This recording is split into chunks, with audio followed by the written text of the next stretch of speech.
Yo, what is going on today, YouTube? Hope you guys are doing fantastic. Today's video, I'm just going to talk about Worlds. Worlds is coming up soon. It's a very exciting time. I want to talk about the matchups we're going to see, maybe some God-specific things we're going to see, and then talk about also qualifiers a little bit, because there's some very exciting qualifiers. If you guys didn't watch all of it, there's a couple matches that stuck out that I'll talk about when we get to it in the little thing. Spoilers, if you haven't watched qualies and you're curious, obviously I assume most of you guys have seen it because you're clicking on the video about Worlds, so you know which teams are going to make it. But yeah, we're jumping in. So Group A was the Ravens, Storm, Gladiators, Mambo side. I think it was rather expected to see the Ravens and the Mambo come through. Storm didn't look too great. Glads didn't look too great unless they were playing the Storm. The Ravens and Mambo were probably like the two top teams coming into the tournament. Kind of crazy to see them on the same side. And this is a very good set to watch if you're curious of how they matched up against each other. I do think this was a less close set than a 3-1. I think the Ravens kind of dominated game 2, 3, 4, and game 1 was mostly Mambo, but it was still overall like a pretty solid set. Next up, Group B.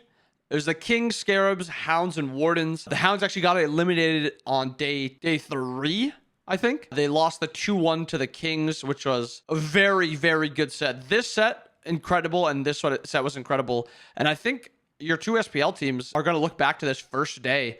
Hounds got 2-0'd by the Wardens, and the Kings got 2-0'd by the Scarabs, which is pretty scary. And then the SEC teams played Scarabs. I think this set was all Wardens, really. I really think the Wardens should have won this set. Unfortunately, they didn't close out the games very well, but the first 25-30 minutes of every game was Wardens. The Scarabs just played a much better late game. This Kings Hound set was also another incredible set. And then this Kings Warden set was another pretty solid set. I think this game, or this set, the Kings kind of just started playing the Smite you'd think from a world champion team, and they pretty handily beat the Wardens, except the one game the Wardens won. I think it was game 1, but still another decent set. But I do think these sets were a little bit better. Now going on to Worlds, this is the layout we had.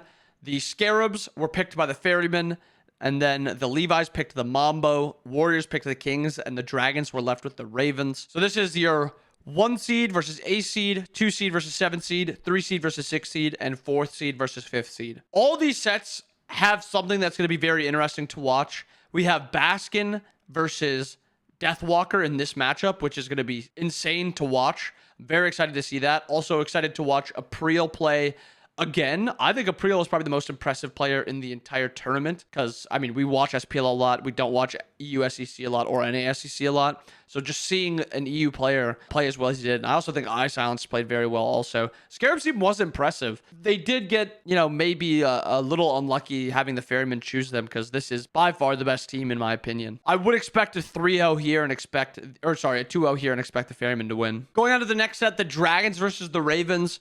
This game, I think, is going to be ultra competitive. I know some people think that the Dragons are just going to be better than the Ravens, but the Ravens from this tournament look like they can compete against SPL. They look like they were just a head above everyone else. They were very impressive, beat the Mambo pretty convincingly.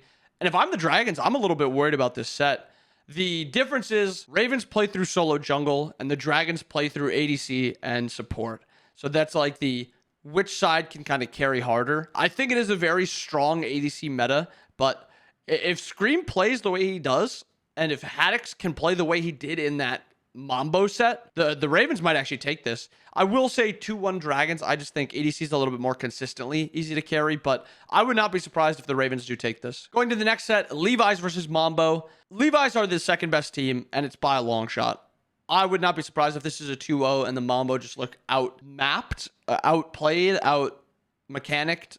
This Levi's team has some of the most talented players in the game. I think their team fighting in like 5v5 is sometimes a little bit weird, but I think this should just be a 2-0 for them. And then Oni Warriors versus Camelot Kings. If there wasn't that Genetics versus Kings storyline, I don't think there'd be anything really exciting about this. I expect an Oni Warriors 2-0. I think the Kings kind of backed in. There is the chance that the Kings kind of start popping off because it is Worlds time, but I wouldn't hold my breath. And with Ferrymen versus Dragons, again, Ferrymen have just looked like a way better team all year. It's hard not to predict them, but I do think this is going to be a wonderful set. I will say 3-2 Ferrymen over the Dragons.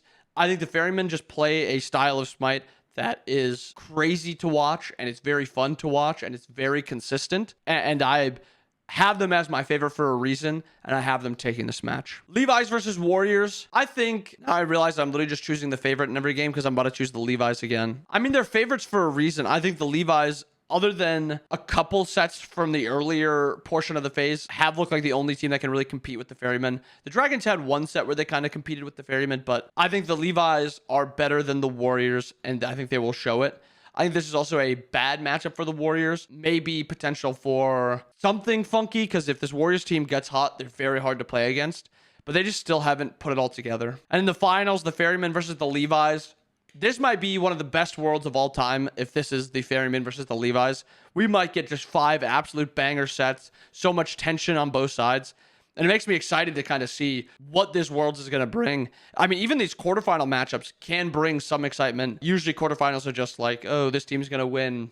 Like, let's go to the next round. But this entire tournament is going to be very exciting to watch. But I do think the Ferrymen will finally get their win. They looked really good last year. They looked really good 2 years ago with Paul making finals but losing both. I think Paul finally gets that third win, ties the 3-time of Zapman, and probably goes down as the GOAT of Smite. And that's the crazy thing, if it is Ferrymen versus the Levi's. If the Levi's win, Adapting's the GOAT. And if Paul wins, Paul's the GOAT. And that's kind of the storyline that I would talk about in finals, is they're going for 3 World Championships wins, both of them.